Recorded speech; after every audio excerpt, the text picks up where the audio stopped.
मलंग एक गांव में मोहन नाम का पहलवान रहता था, जिसके पास 4 भैंसें थीं।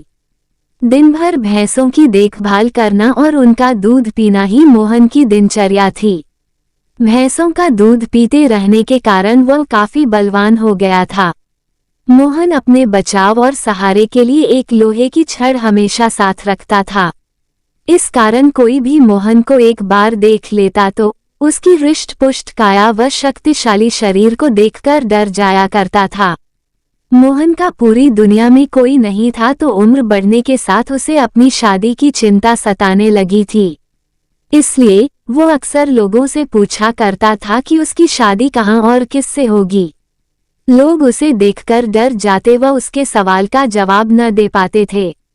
इस पर मोहन उनके साथ मारपीट किया करता था, जिसके चलते लोगों ने उस रास्ते से ही गुजरना बंद कर दिया था। एक बार किसी दूसरे गांव का एक ब्राह्मण और एक हमाम किसी विवाह समारोह में शामिल होने जा रहे थे। रास्ते में उन्हें मोहन मिल गया। मोहन ने ब्राह्मण को देखा तो उसने दोनों को अपने पास बुलाते हुए कहा कि आप तो मुझे ज्ञानी नजर आते हो, बताइए मेरी शादी कब और कहाँ होगी। इस तरह पहलवान का सवाल सुनकर दोनों ठिठक गए। हमाम काफी चतुर था, उसने सोचा कि अगर हम इससे बहस करेंगे तो इसके बल के आगे हमारा कोई मुकाबला नहीं। हमाम को एक तरकीब सूझी और उसमें दूर एक ताड़ के पेड़ की ओर उंगली से इशारा करते हुए कहा कि आपकी शादी वहीं होगी।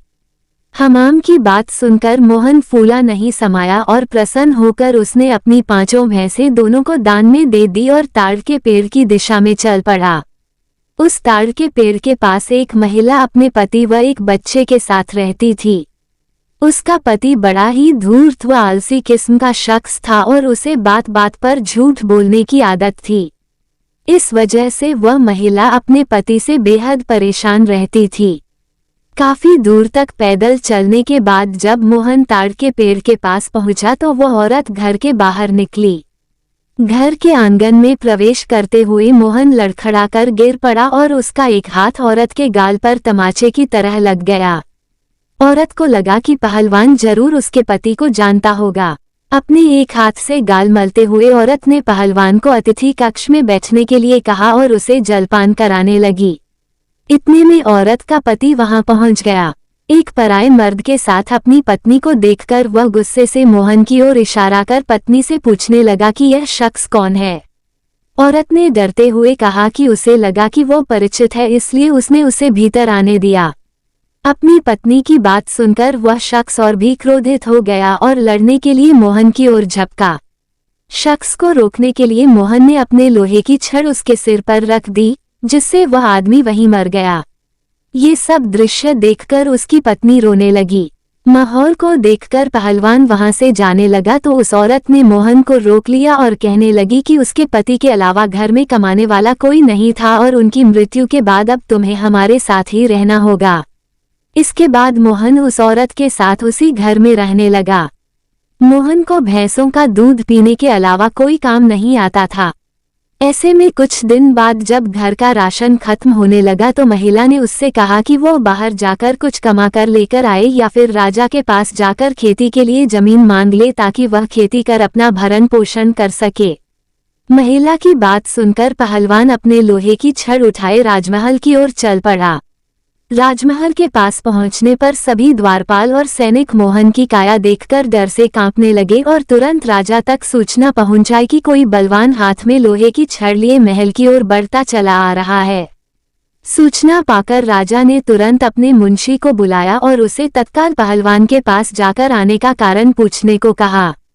पहलवान मुंशी को खेती के लिए जमीन मांगने की अपनी विनती बताता है। संदेश लेकर राजा के पास पहुंचने पर राजा पहलवान को ढेर सारी जमीन देने का आदेश देता है। मुंशी बेहद चतुर होता है तो वह राजा द्वारा पहलवान को दी गई अधिकांश जमीन स्वयं के लिए रखकर मोहन को कब्रिस्तान के पास एक बंजर जमीन का छोटा सा टुकड़ा दे देता है, जिसे पाकर पहलवान खुशी खुशी वापस लौट जाता है। उस बंजर जमीन के पास के बीच में एक पीपल का पेड़ होता है, जिस पर भूतों का बसेरा होता है। जमीन को फसल उगाने योग्य बनाने के लिए जब पहलवान जुताई शुरू करता है तो पेड़ के कारण उसे खेत जोतने में परेशानी आने लगती है। मोहन उस पेड़ को उखाड़ने की ठान लेता है और अपनी लोहे की छड़ से उस पर प्रहार करता है, जिससे करीब 220 भूत पेड़ से नीचे गिर जाते हैं और गुस्से से पहलवान की ओर लड़ने के लिए दौड़ते हैं। पहलवान अपनी छड़ से सभी भूतों के छक्के छुड़ा देता है। पहलवान से जीतना असंभव जानकर भूत मोहन के सामने पेड़ न काटने की गुजारिश करने लगे। भूतों ने कहा, ये हमारा घर है, हम कई साल से यहाँ रह रहे हैं, हमारे घर को मत उजाड़ो। भूतों ने इसके बदले खेतों में काम कर उपज मोहन के घर पहुँचाने का प्रस्ताव रखा। मोहन को भूतों पर दया आ जाती है और वो उनका प्रस्ताव स्वीकार कर घर चला जाता है। इसके बाद से भूत समय समय पर पहलवान के घर हर फसल पहुँचाने लगे। एक बार उन भूतों का गुरु उनसे मिलने आता है। सभी भूतों को दुबला पतला व कमजोर देखकर वो उनकी दुर्दशा का कारण पूछता है। भूतों से पूरा वृतांत सुनकर गुरु पहलवान को सबक सिखाने की ठानता है और उसके घर की ओर चल पड़ता है। भूतों का गुरु एक बिल्ली का रूप धारण कर पहलवान पर हमला करने की योजना बनाता है। उन दिनों पहलवान के घर में रोज एक बिल्ली रसोई में घुसकर सारा दूध पी जाती थी, जिससे वह काफी परेशान था। उस दिन पहलवान भी उस बिल्ली को सबक सिखाने के लिए दरवाजे के पीछे छिपकर बिल्ली का इंतजार कर रहा होता है। जैसे ही बिल्ली के रूप में भूतों का गुरु कमरे में प्रवेश करता है, पहलवान उस पर प्रहार कर देता है। पहलवान के प्रहार से भूतों के गुरु की कई हड्डियां टूट जाती हैं और वो अपने असली रूप में आकर अपनी जान बख्शने का निवेदन करने लगता है। मोहन ने भूतों के गुरु को छोड़ने पर खुद के लिए सजा चुनने के लिए कहा। ऐसे में भूतों के गुरु ने कहा कि उसे बख्शने पर वह राशन की मात्रा दोगुनी कर देगा। भूतों के गुरु की इस बात पर कुछ देर विचार करने के बाद पहलवान उसे छोड़ देता है। पहलवान के घर से निकलकर भूतों का गुरु सीधे अपने शिष्यों के पास जाता है। शिष्यों के पूछने पर वह उन्हें पूरा वृतांत बताता है और कहता है कि अब से पहलवान के घर भेजने वाले राशन की मात्रा दोगुनी करनी होगी।